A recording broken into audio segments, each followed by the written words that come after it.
Adam, ng araw na lalangin ng Diyos ang tao, sa wangis ng Diyos siya nilalang.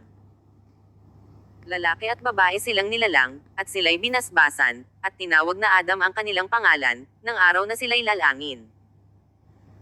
At nabuhay si Adam ng 130 taon, at nagkaanak ng isang lalaking kanyang wangis na hawig sa kanyang larawan, at tinawag ang kanyang pangalan na Seth.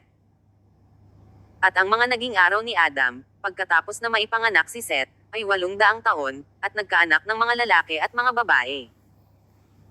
At ang lahat na araw na ikinabuhay ni Adam ay 930 taon, at siya'y namatay.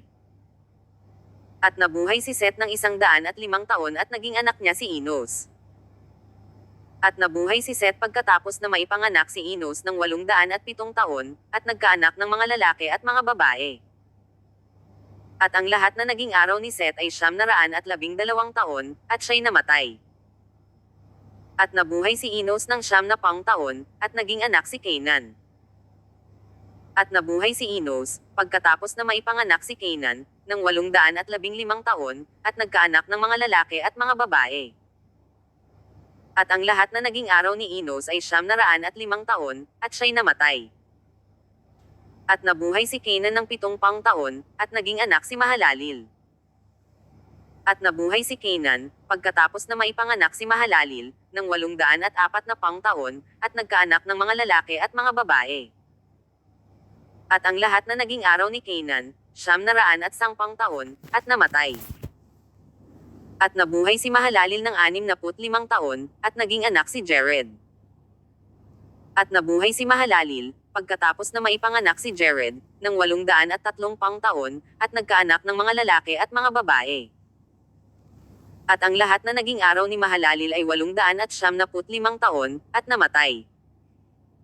At nabuhay si Jared ng 162 taon, at naging anak si Enoch. At nabuhay si Jared, pagkatapos na maipanganak si Enoch, ng 800 taon, at nagkaanak ng mga lalaki at mga babae. At ang lahat na naging araw ni Jared ay 962 taon, at namatay. At nabuhay si Enoch na 65 taon, at naging anak si Matusalem. At lumakad si Enoch na kasama ng Diyos, pagkatapos na maipanganak si Matusalem na 300 taon, at nagkaanak ng mga lalaki at mga babae. At ang lahat na naging araw ni Enoch ay 365 taon. At lumakad si Enoch na kasama ng Diyos, at di siya nasumpungan, sapagkat kinuha ng Diyos. At nabuhay si Matusalem ng 187 taon, at naging anak si Lamak. At nabuhay si Matusalem pagkatapos na maipanganak si Lamak, ng 782 taon, at nagkaanak ng mga lalaki at mga babae. At ang lahat na naging araw ni Matusalem ay 969 na taon, at siya'y namatay. At nabuhay si Lamak ng 182 taon, at nagkaanak ng isang lalaki.